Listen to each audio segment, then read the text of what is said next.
Assalamualaikum warahmatullahi wabarakatuh. Halo, selamat malam guys. Welcome back on my YouTube channel Ita Citra Oktaria YouTube.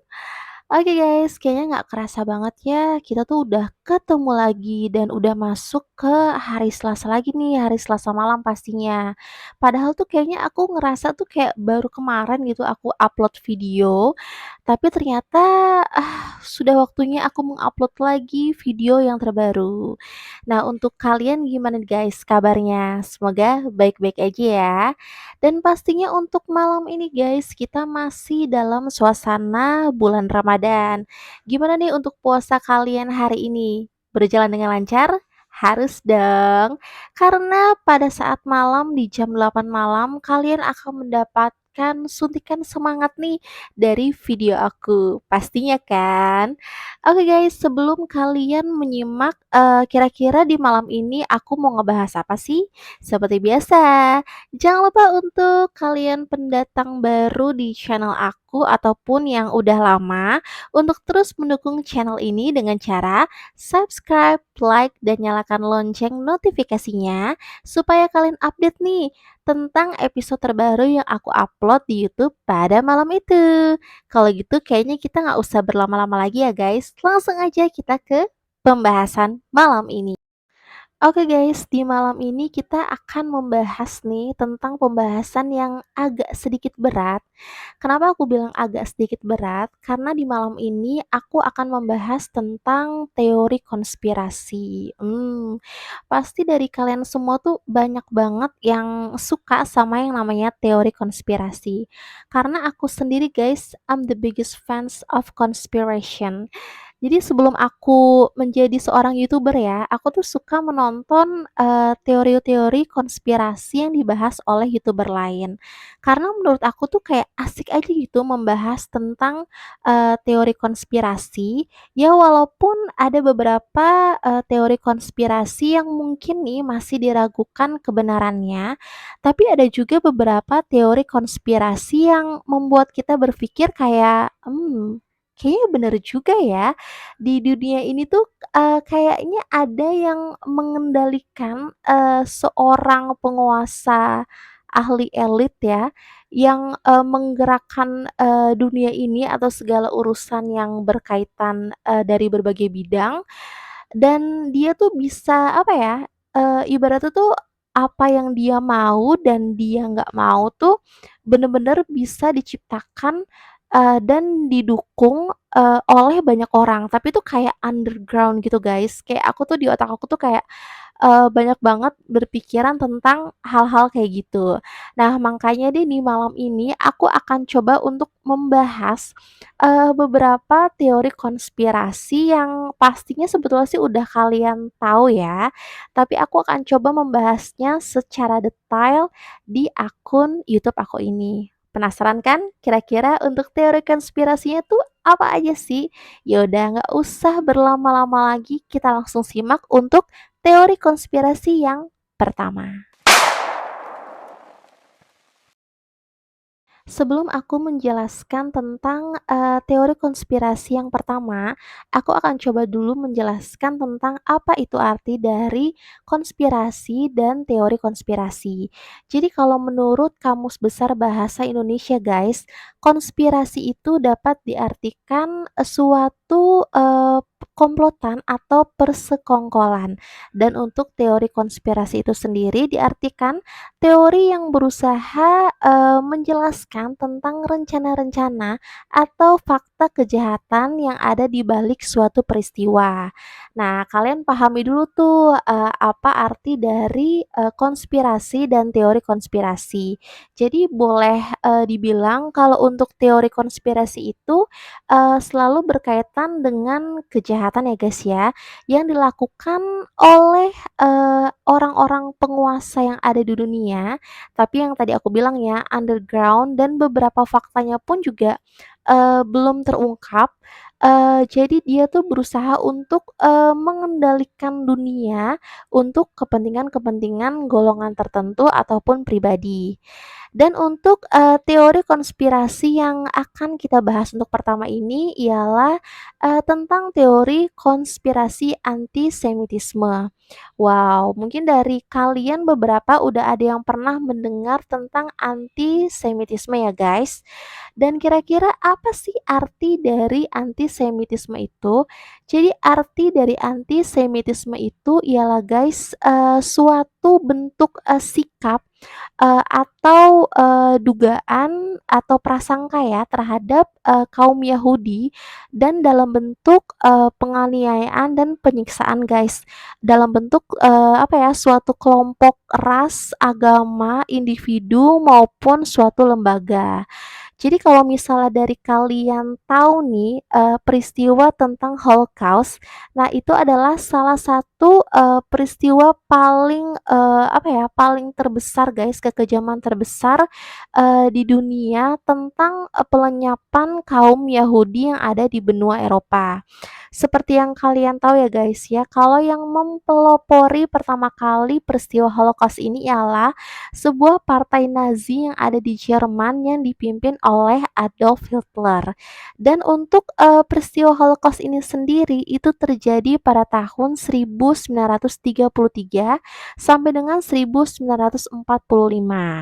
Dan untuk istilah antisemitisme itu sendiri guys, sudah diperkenalkan sebelumnya oleh jurnalis Jerman bernama Wilhelm Marr pada tahun 1879.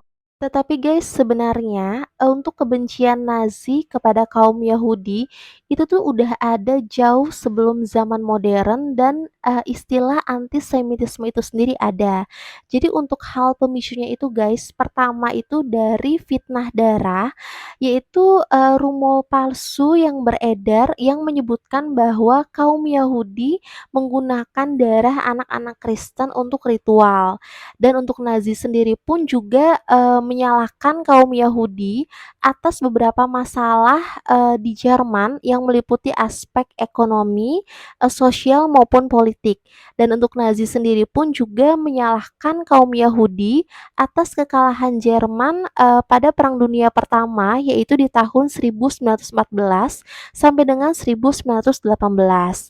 Dan beberapa tindakan nih guys, yang dilakukan tentara Nazi ya untuk memusnahkan, kaum Yahudi, yaitu diantaranya mereka tuh, digiring ke pinggiran kota, ada pria, wanita, maupun anak-anak, dan mereka tuh disuruh untuk, apa ya, menggali kuburan massal guys untuk mereka sendiri, dan lalu tentara Nazi tuh menembaki mereka langsung di tempat.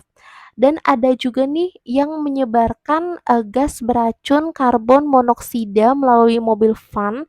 Jadi, mereka datang ke pemukiman-pemukiman, kaum Yahudi sambil, menebarkan dan menyebarkan gas beracun guys, supaya mereka tuh sesak nafas. Wah, pokoknya kalau misalnya di antara kalian nih yang udah pernah, menonton, tentang peristiwa Holocaust itu, pasti tuh kayak bener-bener merinding banget, guys. Definisi di mana, manusia tuh bener-bener, apa ya, memunculkan sifat yang bener-bener kejam banget, guys. Dan untuk di dokumentari, film, Holocaust ini ya, guys, ya, peristiwa Holocaust ini, ada beberapa, apa ya, eee, hal-hal yang menggambarkan yang bikin aku tuh sedih banget, yaitu di mana waktu itu ditunjukin, ada banyak banget, gunungan sepatu dari para korban kaum Yahudi tersebut, guys. Dan itu tuh bener-bener bikin kayak merinding banget dan, di mana tempat tersebut tuh juga menjadi suram ya, guys, ya. Dan gimana nggak suram gitu, karena itu tempat bekas pembantaian. Dan dari peristiwa Holocaust itu sendiri guys, untuk tentara Nazi yang dipimpin oleh Adolf Hitler itu telah membinasakan sebanyak 6 juta kaum Yahudi. Gimana guys, untuk konspirasi yang dibahas di awal episode aja tuh udah sangat dalam pembahasannya ya guys ya. Dan pastinya bikin kalian merinding gak sih? Kalau misalnya aku tuh kayak merinding banget. Oke, langsung aja sudah menunggu konspirasi-konspirasi berikutnya yang pastinya nggak kalah mendebarkan.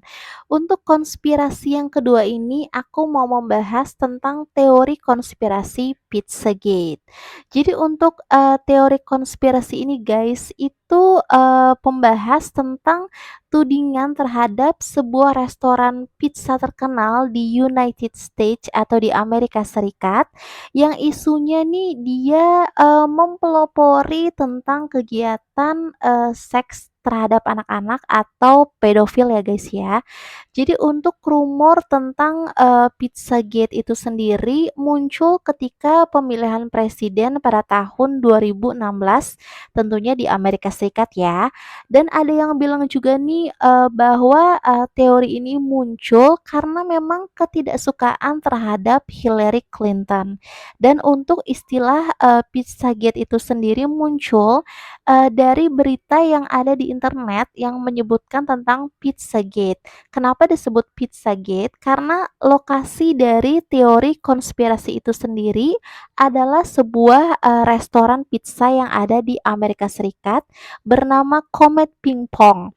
Jadi, untuk beberapa orang nih menuduhkan, bahwa si restoran pizza Comet Ping Pong ini dan juga pemiliknya terlibat, dalam, kegiatan, tentang seks bebas anak-anak tadi ya guys, atau pedofil. Jadi kayak penyaluran gitu loh guys dan penculikan terhadap anak-anak. Dan kira-kiranya tuh apa sih peristiwa yang, mempelopori atau melatar belakangi adanya teori konspirasi Pizzagate ini? Jadi guys, pada saat itu di tahun 2016 itu terjadi peristiwa peretasan atau tombak phishing, di mana, salah satu akun email manajer kampanye Hillary Clinton, John Podesta itu berhasil diretas. Dan, dari email-email yang tersebar tersebut itu ditemukan suatu email di mana John Podesta itu tuh menjanjikan atau kayak lagi mengatur jadwal makan malam dan ada kata pizzanya gitu guys. Dan setelah itu tersebar lagi ke akun website 4chan, lalu di akun website tersebut mengasumsikan bahwa kata pizza itu merupakan suatu kode tentang pedofil anak. Nah, makanya semenjak itu guys, mulai tuh si John Podesta ini dikait-kaitkan dengan teori konspirasi si Pizzagate ini. Dan kan yang pastinya teori konspirasi ini, mempengaruhi berbagai, kalangan masyarakat ya guys ya.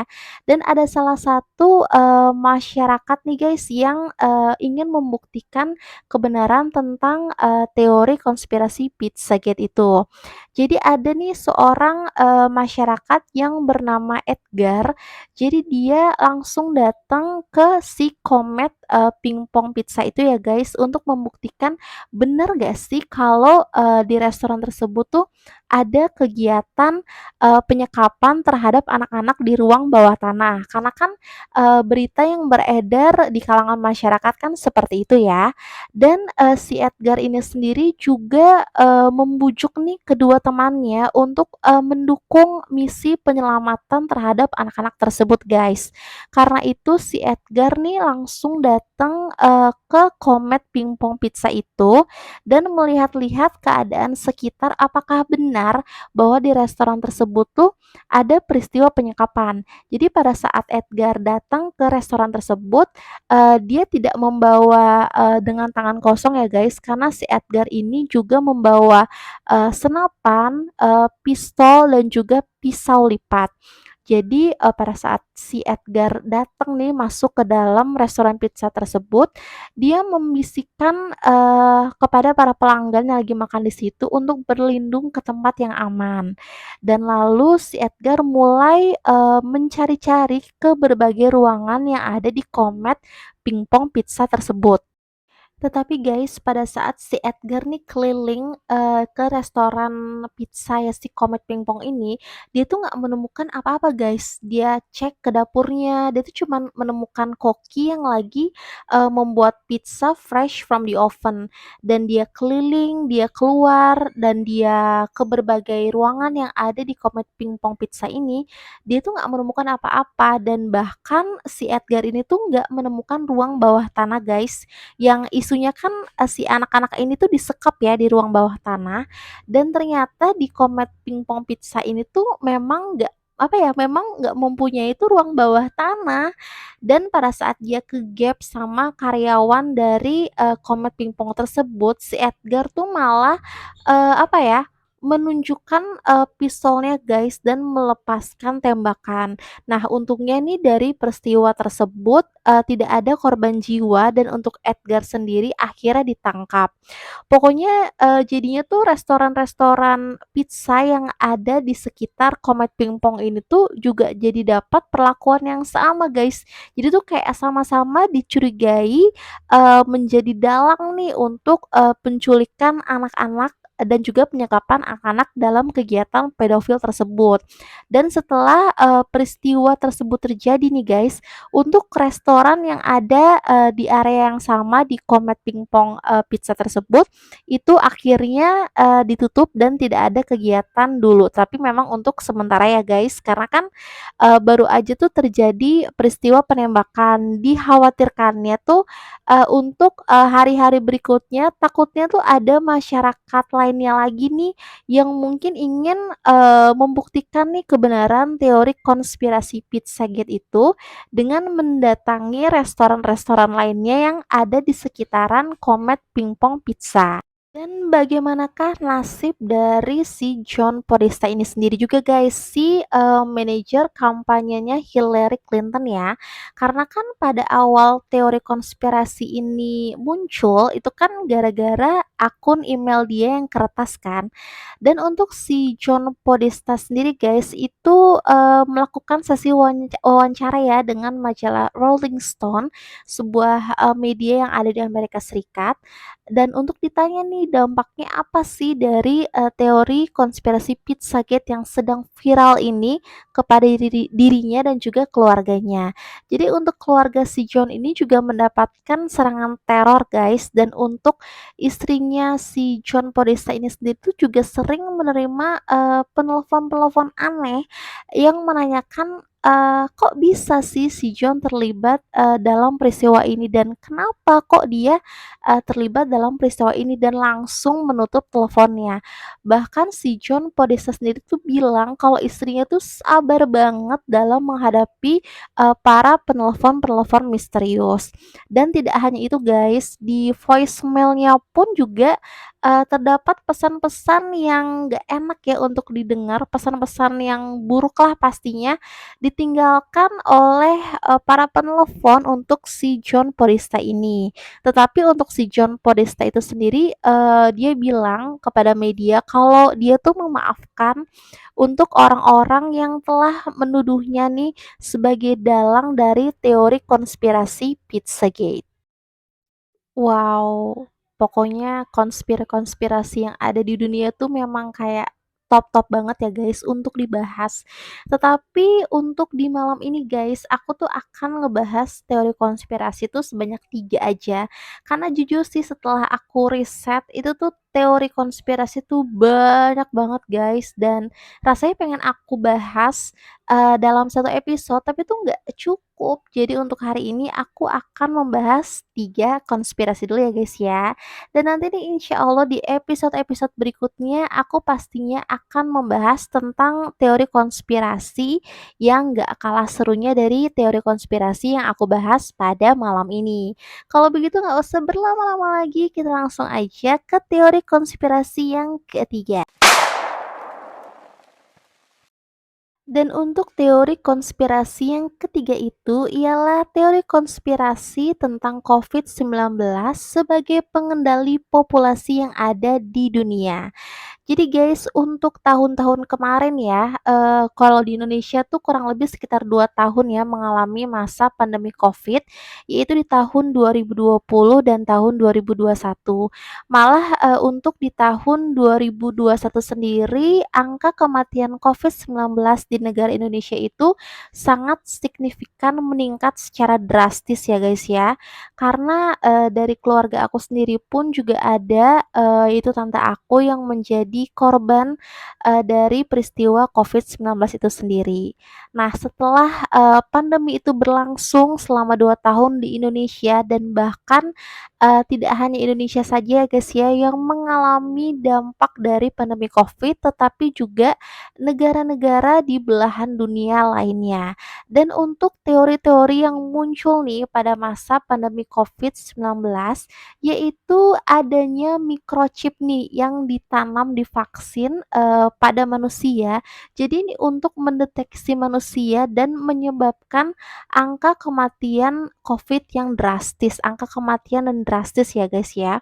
Dan juga ada nih guys isu, bahwa si Bill Gates nih, memegang kendali atas, virus tersebut untuk mengendalikan populasi yang ada di dunia. Sampai belibet gini ya ngomongnya ya. Jadi banyaknya teori-teori konspirasi yang beredar di masyarakat, tentang Covid-19 ini sebetulnya tuh udah banyak banget dibantah guys, tetapi nggak heran ya, karena yang namanya teori konspirasi tuh pasti akan terus-terusan bermunculan dan walaupun udah ada banyaknya sanggahan tentang teori konspirasi Covid-19 ini, banyak banget nih, teori konspirasi yang masih bertahan, bahkan sampai sekarang sebetulnya di masyarakat. Bahkan pada saat awal-awal pandemi kan kayak banyak banget tuh, masyarakat ya atau mungkin ada nih teman-teman kita yang, kayak misalnya nggak mau nih divaksin atau mungkin ada beberapa orang yang, nggak percaya nih adanya, virus Covid-19. Tapi alhamdulillah banget nih guys ya, di tahun 2023 ini kita, udah bisa nih merasakan, kita nih untuk melawan Covid-19, dengan, ditutupnya Wisma Atlet ya, sebagai, tanda bahwa, musim, pandemi ini telah berakhir. Aduh semoga kita semua tuh dijauhkan dari virus-virus berbahaya dan untuk kalian semua semoga sehat-sehat selalu ya. Oke guys, kalau gitu sudah saatnya nih aku untuk pamit undur diri. Semoga aja untuk pembahasan teori konspirasi yang aku bahas pada malam ini itu, sangat membuat kalian menarik ya, dan tentunya bisa membantu kalian nih untuk mengetahui nih, konspirasi-konspirasi apa aja yang ada di dunia. Dan untuk kalian yang mungkin, tertarik untuk pembahasan teori konspirasi part 2, tinggalkan aja di kolom komentar kalian ingin aku tuh membahas tentang, teori konspirasi apa lagi nih. Nanti bakal aku bahas di episode berikutnya. Oke guys, tapi juga jangan lupa nih untuk kalian selalu mendukung channel aku dengan caranya mudah banget, yaitu dengan subscribe, like, dan nyalakan lonceng notifikasinya, supaya kalian update nih tentang episode yang aku upload terbaru di YouTube pada malam itu.